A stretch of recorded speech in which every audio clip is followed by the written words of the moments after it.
रोजाना सबसे पहले अनुपमा सीरियल देखने के लिए हमारे चैनल को सब्सक्राइब करें। एपिसोड के स्टार्टिंग में हम देखते हैं प्रेम काफ़ी गुस्से में होता है। श्रुति बोलती है, प्रेम मुझे पता है तुमने बहुत ज़्यादा मेहनत की है। मैं मुकेश से बात करती बट मुझे ये लगता है उसके बॉस के सामने उसकी नहीं चलने वाली। इधर राही बोलती है, प्रेम तुम ठीक तो हो ना, देखो तुम निराश मत हो। अगर उन लोगों ने लास्ट मिनट पर कैंसिल कर दिया है तो हम लोग क्या कर सकते हैं। प्लीज़ तुम यहाँ पर बैठो, थोड़े ठंडे दिमाग से सोचो। राही बोलती है, प्रेम आज नहीं तो कल को तुम्हें मौका मिल ही जाएगा। प्रेम गुस्सा करता है, टेबल को इधर उधर फेंकने लग जाता है। वो बोलता है कि कब मिलेगा मुझे मौका, मैं और कितना ज़्यादा इंतज़ार करूं। प्रेम कैफे से बाहर की तरफ आता है। इधर श्रुति और राही भी प्रेम के पीछे पीछे आ जाती है। प्रेम यहाँ पर अनु को देखता है जो कि प्रेरणा के साथ होती है। प्रेरणा और अनु दोनों हंस हंस कर बातें कर रही होती है। तभी यहाँ पर दिग्विजय अपने दोस्त सुधीर को ले आता है और सुधीर की टीम भी यहाँ पर पहुँच जाती है। प्रेम उस टीम के अंदर मुकेश को देख लेता है। ये देखकर प्रेम, राही, श्रुति इन सब लोगों को बहुत ज़्यादा गुस्सा आता है। इधर हम देखते हैं अनु तो बहुत ज़्यादा खुश होती है, साथ ही प्रेरणा होती है वो भी बहुत ज़्यादा खुश नज़र आती है। इधर सुधीर बोल रहा होता है कि अनुपमा जी आप रेडी हैं ना, हम लोग 30 लोग हैं, 30 लोगों को खाना खिलाने के लिए।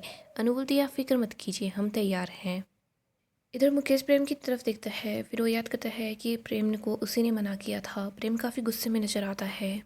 सब लोग कैफे के अंदर की तरफ चले जाते हैं। इधर प्रेरणा आ रही होती है, तभी वो देखती है कि सब लोग यहाँ पर हैं। वो लोग अंदर की तरफ चले जाते हैं। प्रेरणा सोचती है कि इन तीनों को इतना ज़्यादा गुस्सा क्यों आ रहा है। प्रेरणा भी सब्जी लेकर अंदर की तरफ आ जाती है। वो देखती है कि चेयर गिरी हुई है। वो बोलती है कि ये सब कुछ किसने किया। श्री बोलती है, जैसे तुम्हें तो कुछ पता ही नहीं है। प्रेरणा बोलती है कि हाँ, मैं आपके सामने ही सामान लेने के लिए गई थी और आपके सामने ही वापस आई हूँ। अगर कोई प्रॉब्लम थी तो आप मुझे कॉल कर देती। श्रुति बोलती है कि तुम तो ऐसा बात कर रही हो जैसे तुम्हें नहीं पता है कि मुकेश ने पूरी टीम का जो लंच था वो कैंसिल कर दिया है। वो ये बोल रहा था कि उसके बॉस सुधीर ने कहीं और प्लान बना लिया है लंच करने के लिए। प्रेरणा बोलती है, वो सुधीर जो अभी बाहर था, वो लोग 30 लोगों की टीम। श्रुति बोलती है कि बस कर दो प्रेरणा, धोखा देने के बाद इंसान ऐसे नहीं बोलता। प्रेरणा बोलती है, मुझे कुछ समझ नहीं आ रहा। श्रुति बोलती है, बट मुझे सब कुछ समझ आ रहा है। हमारे पास बस 5 मिनट पहले कॉल आया था कि वो लोग यहाँ पर सब कुछ कैंसिल करने वाले हैं। लेकिन अनुपमा को सब पहले से ही पता था कि उन लोगों के यहाँ पर 30 लोग आने वाले हैं, वो उनको सर्व करने वाली है। और मुझे सब कुछ अच्छे से पता है, तुम ही ने अनुपमा को जाकर सब कुछ बताया होगा, तुम्हारे अलावा ये कौन ही कर सकता है। प्रेरणा बोलती है, प्लीज़ श्रुति जी, मुझे पता है आप मुझे पसंद नहीं करती, लेकिन प्लीज़ कुछ बोलने से पहले सोच लीजिए। श्रुति बोलती है, जब से हम लोगों के पास ऑर्डर आया है हम तीनों तो यहीं पर थे, लेकिन तुम प्रेरणा यहाँ पर नहीं थी। प्रेम, राही, इसके अलावा और कोई हमारी इन्फॉर्मेशन को उन लोगों को नहीं देख सकता। कभी तो ये अनुपमा से बात करती है, कभी ये अन से बात करती है। प्रेरणा बोलती है, वैसे आपके पास प्रूफ क्या है? आपने बस अपना पॉइंट साबित करने के लिए मुझे गुनहगार बना दिया है और मुझे आपसे बात करनी ही नहीं है। प्रेरणा प्रेम के पास आती है। प्रेरणा बोलती है, प्रेम तुम्हें तो अच्छे से पता है कि मैं तुम्हारी बहुत अच्छी दोस्त हूँ और मेरी लॉयल्टी तुम्हारे साथ है। मैंने हमेशा यही माना है कि ये रेस्टोरेंट हम दोनों का है। हमारे यहाँ पर जो भी बुकिंग हुई है उसके बारे में मैं किसी और को क्यों ही बताऊँगी। प्रेम बोलता है, अच्छा तुम्हारी लॉयल्टी मेरे साथ है तो तुम बार बार अपोजिशन के पास क्यों जाती हो, उनसे बातें क्यों करती हो। प्रेरणा बोलती है, अपोजिशन नहीं कंपटीशन है और उन लोगों को मैं जानती हूँ, जब भी आऊँगी जाऊँगी तो हाय हेलो तो करूँगी ही। और प्रेम, तुमने इस बारे में ऐसे कैसे सोच लिया कि मैं प्रोफेशनल नहीं हूँ? तुम ऐसे कैसे सोच सकते हो कि मैं यहाँ की बात वहाँ करती हूँ। इधर राही आती है और बोलती है, प्रेरणा ऐसा नहीं है। कभी कभी ऐसा होता है ना कि गलती से मुंह से बात निकल जाती है। इधर श्रुति बोलती है, उन लोगों का लेवल ही स्कूल और हॉस्टल के बच्चों का है, फिर उन लोगों को इतनी बड़ी बुकिंग मिली कैसे। प्रेम, मैंने तुम्हें पहले ही बोला था, मुझे इस लड़की पर बिल्कुल भी भरोसा नहीं है। ये हमारा नहीं उन लोगों का ज़्यादा साथ देती है। प्रेरणा बोलती है कि आप चुप रहो। तभी प्रेम गुस्सा करता है और बोलता है, प्रेरणा तुम चुप रहो। मैं सुबह से इतनी ज़्यादा मेहनत कर रहा था जितनी कोई पूजा में भी नहीं करता। मैं इतना ज़्यादा खुश था कि फाइनली हमारे यहाँ पर कुछ लोग आने वाले हैं, उनको मैं खाना सर्व करूँगा। मुझे सिर्फ उन लोगों को खाना खिलाना था, लेकिन वो लोग मेरे यहाँ पर आ ही नहीं रहे। तभी यहाँ पर हम देखते हैं अनु के कैफ़े से सब लोगों के हंसने की आवाज़ सुनाई देती है। ये सुनकर प्रेम, राही और ज़्यादा परेशान और गुस्से में होते हैं। प्रेरणा बोलती है, प्लीज़ प्रेम शांत हो जाओ, हम लोगों को और डील मिल जाएगी, ये कोई आखिरी डील तो थी नहीं। प्रेम बोलता है, प्रेरणा वो सब लोग मुझ पर हंस रहे हैं। प्रेरणा बोलती है, वो तुम पर क्यों ही हंसेंगे। प्रेम बोलता है, तुम चुप ही रहो। प्रेम बोलता है, तुमने मुझे धोखा दे दिया है, आगे से मुझसे बात करने की कोशिश भी मत करना। प्रेरणा बोलती है, धोखा? धोखा तो प्रेम तुमने दिया है, हमारी दोस्ती को आज तुमने धोखा दे दिया है। प्रेम, किसी बाहर वाले के कहने पर तुमने हमारी दोस्ती को भुला दिया। तुम्हारे इस स्टूपिड ईगो ने है ना आज मुझे धक्का मारकर गिरा ही दिया है। प्रेम, मैंने हमारी दोस्ती के लिए क्या कुछ नहीं किया। मैंने तुम्हारे लिए तुम्हारे हर सुख दुख में तुम्हारा साथ दिया, लेकिन आज मैं इस दोस्ती को और हमारी पार्टनरशिप को यहीं पर ख़त्म करती हूँ। प्रेम बोलता है, ऐसी दोस्ती से भी तो बेटर दुश्मन ही है। अगर तुझे यहाँ पर काम नहीं करना तो मत कर, यहाँ से चली जा। प्रेरणा बोलती है कि हाँ जा रही हूँ। मेरे लिए वैसे भी मेरी सेल्फ रिस्पेक्ट बहुत ज़्यादा इंपॉर्टेंट है, लेकिन अब तू सहेगा, ये श्रुति जी के साथ रहकर तू सहेगा, तू तड़पेगा प्रेम। प्रेम और प्रेरणा झगड़ना शुरू कर देते हैं। राही दोनों को शांत कराती है। राही बोलती है प्रेम आज के बाद प्रेरणा लवी ज़िंदगी की कैफ़े के किसी भी मेंबर से मिलने नहीं जाएगी। प्रेरणा बोलती है राही तुमने अपनी माँ से रिश्ता अपनी मर्जी से तोड़ा था, लेकिन मैं तुम्हारी मर्जी से नहीं चलूँगी। एक बार मैं सेंटा बहन को गलत समझने की गलती कर चुकी हूँ, लेकिन फिर से मैं कोई गलती नहीं दोहराने वाली। प्रेम बोलता है कि गलती तो मुझसे हो गई है जो मैंने तुम्हें अच्छा दोस्त माना। प्रेम बोलता है तेरे लिए वो लोग सगे हैं ना, तो फिर उन्हीं के पास जा, तुम्हें मैं कैफ़े से फायर करता हूँ। प्रेरणा बोलती है तुम्हें इतनी भी बात समझ नहीं आती, तुम्हारे फायर करने से पहले ही मैं यहाँ से जाने के बारे में बोल चुकी हूँ। प्रेरणा वहाँ से चली जाती है। इधर हम अनु को देखते हैं जो चेयर पर बैठी होती है। वो बोलती है कि तू तो थकी गई है। फिर वो बोलती है कान्हा जी इस थकान के लिए थैंक यू सो मच। सुबह से लेकर अब तक इतने सारे कस्टमर आए हैं और सब लोग खुश होकर गए हैं। मन प्रसन्न हो जाता है जब हम जो चाहते हैं वो मिल जाता है। तो अनु बहुत ज़्यादा खुश होती है। तभी यहाँ पर दिग्विजय खाना लेकर आता है। वो बोलता है कि सारा का सारा खाना ख़त्म हो चुका है जो आपने बनाया था, बस यही बचा है। अब जल्दी से आप अपना लंच कीजिए, उससे पहले आप कोई काम नहीं करेंगी। अनु इमोशनल हो जाती है। दिग्विजय बोलता है सॉरी अगर मैंने कुछ गलत बोल दिया हो तो। अनु बोलती है कि नहीं सर ऐसी बात नहीं है, मैं हमेशा से सब लोगों को थाली परोसते हुए आई हूँ, लेकिन आज पहली बार मुझे किसी ने थाली परोस कर दी है, उसी वजह से मैं इमोशनल हो गई। सर आप मुझ पर इतना ध्यान मत दीजिए, अगर कोई गर्मी में मुझे ठंडे पानी का ग्लास लाकर देगा ना तब भी मैं इमोशनल हो जाऊंगी। दिग्विजय बोलता है मुझे औरतों की यही बात तो नहीं समझ आती, वो अपने आप को इतना कम क्यों आंकती है। अगर किसी ने पानी का गिलास थमा दिया है तो थैंक यू कहकर भी तो काम चल सकता है, लेकिन इतने सारे आंसू लुटाने की क्या ही ज़रूरत है। अगर आप सब लोगों के लिए खाना बनाती है, उनको परोसती है, और अगर कोई आपके लिए परोसता है तो ये उन लोगों का फ़र्ज होना चाहिए। और मैंने वैसे भी आपका बनाया हुआ खाना आपको परोसा है, मैंने कोई महान काम नहीं कर दिया। अनु अपने हाथ का खाना बनाया हुआ खाती है। वो बोलती है कि वाह क्या खाना बनाया है। आगे हम अंश को देखते हैं। वो देखता है कि प्रेरणा अकेली बैठी है। वो सोचता है कि क्या हो गया।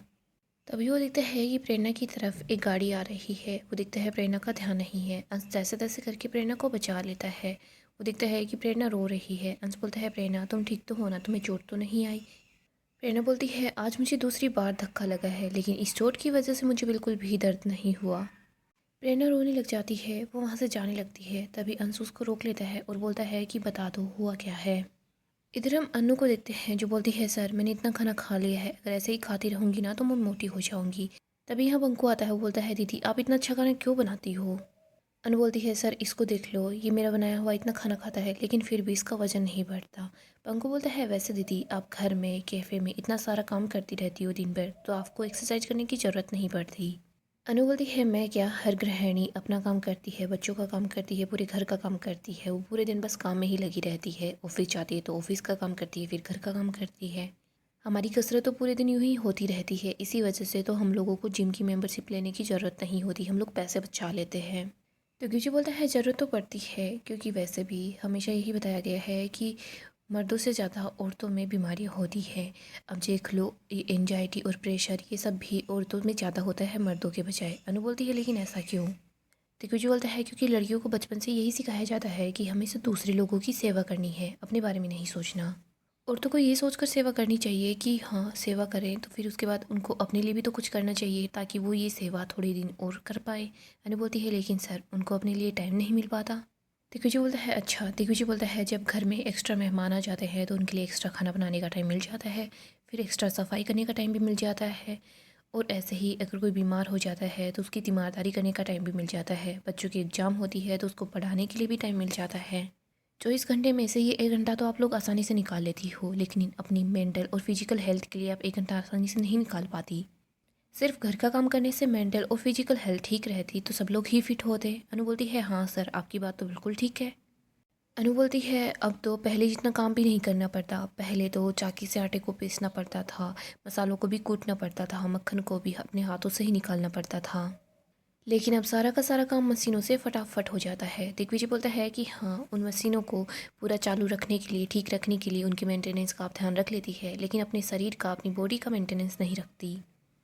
आप लोग जो अपने लिए 1 घंटा निकालने वाली हैं उसमें आप प्राणायाम करें या फिर जिम करें या फिर कुछ और भी एक्सरसाइज करें, वो तो आपकी मर्जी। अनु बोलती है सर आप बिल्कुल ठीक बोल रहे हैं, हम गृहिणियाँ अपने लिए 1 घंटा तो निकाल ही सकते हैं। पहले मैं बापूजी के साथ वॉक पर जाती थी, फिर छोड़ दिया, लेकिन अब से मैं फिर से बापूजी के साथ जाऊँगी। अनु बोलती है सर मैं अभी जाती हूँ बापूजी के घर तक वो करने के लिए, छत पर अचार पापड़ पड़े हैं उनको भी लेकर आना है। वैसे आप लोग भी 10 मिनट रेस्ट कर लीजिए, फिर आधे घंटे बाद फिर से कस्टमर आना स्टार्ट हो जाएंगे, हम लोगों को काम पर भी तो लगना है। अनु वहाँ से उठकर जा रही होती है, तभी वो अपने सामने श्रुति, प्रेम और राही को देखती है। ये इन लोगों को देखकर काफ़ी ज़्यादा हैरान हो जाते हैं। श्रुति अनु के पास आती है और बोलती है कि तुम्हारी हिम्मत कैसे हुई हमारी कस्टमर्स को चुराने की। एक विजय बोलता है अपने कैफ़े में लोगों को बुलाकर आप कैसे बर्ताव करती है वो मैं देख चुका हूँ, लेकिन यहाँ पर कुछ बोलना है तो तमीज़ से बोलिए। श्रुति बोलती है कि अपनी ये शराफत का नाटक बंद करो। अनु कुछ बोल रही होती है, तभी वो प्रेरणा को देखती है। वो बोलती है प्रेरणा क्या हो गया। श्रुति बोलती है वाह घर की भेदी भी यहाँ पर आ गई है। दिग्विजय बोलता है मैंने बोला था ना कि मैं बदतमीजी बिल्कुल भी बर्दाश्त नहीं करूँगा। श्रुति बोलती है बर्दाश्त तो हम लोग नहीं करेंगे। अनु कुछ बोलने लगती है, तभी प्रेरणा अनु के पास आ जाती है जो कि रो रही होती है। अनु बोलती है प्रेरणा हुआ क्या। इधर श्रुति बोलती है कि ये फेयर प्ले, ये सब कुछ करने का नाटक फिर से मत करना, क्योंकि इस बार हम लोग बर्दाश्त नहीं करेंगे और हाथ गंदे करने हम लोगों को भी आते हैं। अनु बोलती है तुम क्या बकवास कर रही हो। प्रेरणा बोलती है सीरियसली प्रेम राही, तुम लोगों को कहानी और सच के बीच फर्क समझ नहीं आता। ये जो झूठी कहानी बना रही है तुम लोग उस पर भरोसा कर रहे हो। दिग्विजय बोलता है कुछ समझ नहीं आ रहा, कुछ बताओगे क्या। अंश बोलता है सर मैं बताता हूँ, आपके फ्रेंड सुधीर जी पहले इन लोगों के कैफ़े में लंच करने वाले थे और इन लोगों को ऐसा लग रहा है कि प्रेरणा ने हमें बताया और हमने जानबूझकर उनको यहाँ बुलाया। अनुमा इन्होंने प्रेरणा पर झूठा इल्ज़ाम लगाया और उसको कैफ़े से निकाल दिया। अनु बोलती है ऐसा कैसे कर सकते हैं। श्रुति बोलती है कि गद्दारी की सज़ा तो अलग होती है, हमने तो सिर्फ इसको कैफ़े से बाहर निकाला है। अंश बोलता है कि प्रेरणा गद्दार नहीं है, गद्दार तो ये दोनों है प्रेम और राही, जिन्होंने अपनी दोस्ती के साथ गद्दारी की है। और वैसे भी हम इन लोगों से क्या ही एक्सेप्ट कर सकते हैं, जो लोग अपनी माँ से वफादार नहीं है वो दोस्ती तो क्या ही निभाएंगे।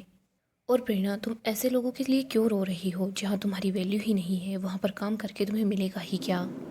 प्रेरणा तुम मेरी बात सुनो, तुम हमारे साथ काम कर सकती हो। सब लोग ये सुनकर काफ़ी हैरान हो जाते हैं। अंश बोलता है अनुमा प्रेरणा हमारे साथ काम कर सकती है ना।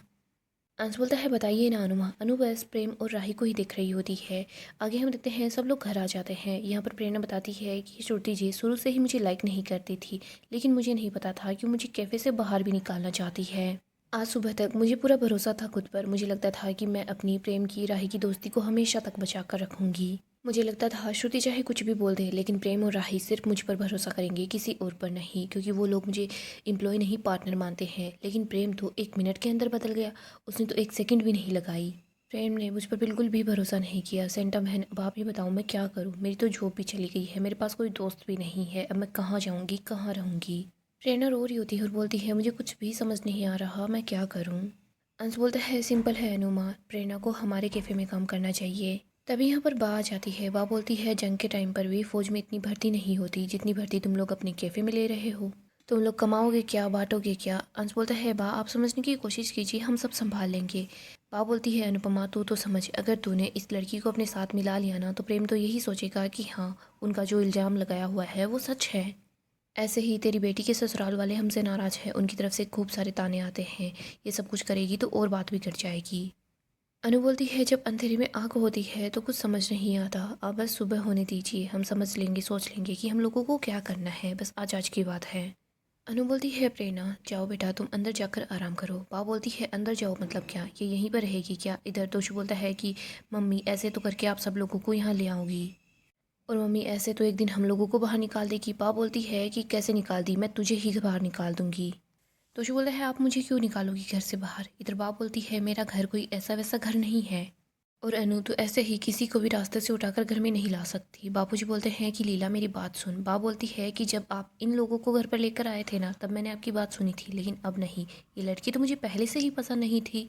अनु बोलती है बाप प्लीज़ आप थोड़ी तो शांति रखिए ना, लड़की है इतनी रात को कहाँ जाएगी आप ही बताइए।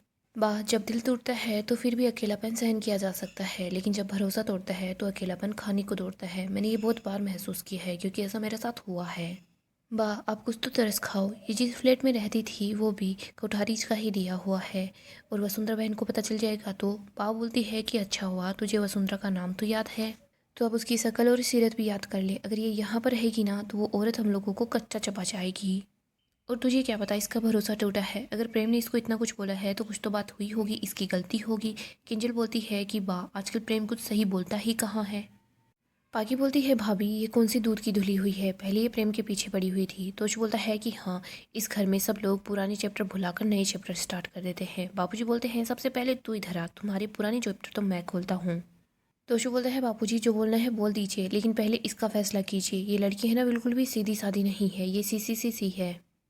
सब बोलते हैं क्या? तोशु बोलता है चंट, चतुर और चालाक। पाखी बोलती है तोशु भाई बिल्कुल सही बोल रहे हैं। पाखी बोलती है मैं तो बस यही बोलूँगी कि इन सब में राही की ही गलती है। राही को अच्छे से पता था कि ये लड़की प्रेम को पसंद करती है, लेकिन फिर भी राही ने इसको वहाँ पर रहने दिया। राही ने इसको अपना दोस्त बना लिया। लड़की के साथ जो भी हो रहा है ना वो बिल्कुल सही हो रहा है और ये सब कुछ बहुत पहले हो जाना चाहिए था। बा बोलती है जो हुआ सो हुआ, लेकिन ये लड़की अगर खुद से घर से बाहर नहीं गई ना तो मैं इसको धक्के मारकर घर से बाहर निकाल दूंगी। और अनुपमा अगर तूने रोकने की कोशिश की ना तो तुझे भी घर से बाहर निकाल दूंगी। बा नाराज होकर वहाँ से चली जाती है। इधर प्रेरणा रो रही होती है। गाइस डेली अपडेट के लिए आप हमारे चैनल को सब्सक्राइब करें, साथ ही साथ वीडियो को लाइक भी कर दें। गाइस अपकमिंग एपिसोड में हम देखेंगे कि प्रेरणा काफ़ी ज़्यादा अपसेट हो जाती है। वो यही सोचती है कि कोई मुझ पर भरोसा नहीं करता, किसी को मैं पसंद नहीं हूँ, इस दुनिया में मेरा कोई है ही नहीं। वो काफ़ी दुखी हो जाती है और इस वजह से एक बड़ा कदम उठा लेती है। दूसरी तरफ हम अनु को देखते हैं। यहाँ पर अनु प्रार्थना कर रही होती है कि प्लीज़ भगवान जी मेरे प्रेम और राही को सद्बुद्धि दीजिएगा। और मुझे पता है अब हमारा कंपटीशन में भी आमना सामना होने वाला है, लेकिन आप उसी को जिताइएगा जो बेहतर हो, जो सच्चा हो, जो अच्छा हो। अनु तो प्रार्थना कर रही होती है। वो तो बहुत ज़्यादा खुश होती है कि हमें आज के दिन की अच्छे से शुरुआत करनी है। तभी यहाँ पर इशू तोड़ कर आती है जो काफ़ी ज़्यादा परेशान होती है। अनु बोलती है इशू क्या हुआ, सब ठीक तो है ना? इशू बोलती है अनु माँ वो प्रेरणा। अनु भी काफ़ी परेशान हो जाती है। इधर इशू रो रही होती है, बहुत घबराई होती है। दूसरी तरफ हम दिग्विजय और बाकी लोगों को देखते हैं। दिग्विजय बोलता है कि हमारे पास ज़्यादा टाइम नहीं है। दिग्विजय, अंश, बापूजी ये लोग प्रेरणा को हॉस्पिटल ले जाते हैं। इधर अनु बहुत ज़्यादा दुखी हो जाती है। अनु प्रेरणा का लिखा हुआ लेटर पढ़ती है। लेटर में लिखा होता है कि सेंटा बहन, मैंने कभी भी प्रेम और राही को धोखा नहीं दिया। मैंने हमेशा अपना फ़र्ज़ निभाया है दोस्ती के लिए, लेकिन प्रेम और राही को मैं गलत लग रही हूँ। सब कुछ श्रुति की वजह से हो रहा है और कोई मुझ पर भरोसा क्यों ही करेगा। आखिरकार मैं रजनी देसाई की बेटी हूँ और रजनी देसाई ने अपनी बचपन की सहेली को धोखा दिया। इसीलिए सब लोगों को ऐसा ही लगता है कि मैं भी बिल्कुल अपनी माँ की जैसी हूँ, लेकिन सेंटा बहन मैं उनकी जैसी नहीं हूँ। सेंटा बहन मैंने तो आप पर भी ठीक से भरोसा नहीं किया था, लेकिन आपने हमेशा मुझे माँ का प्यार दिया। प्रेरणा के इस कदम की वजह से सब काफ़ी परेशान हो जाते हैं। इधर राही और बाकी लोगों को भी पता चलता है कि सा हाउस में क्या चल रहा है। राही बोलती है प्रेम तुमने बहुत बड़ी गलती कर दी, तुमने प्रेरणा पर भरोसा नहीं किया और ना ही मैंने उस पर भरोसा किया। सो दोस्तों नेक्स्ट एपिसोड काफ़ी इंटरेस्टिंग होगा। अपडेट के लिए आप हमारे चैनल को सब्सक्राइब करें।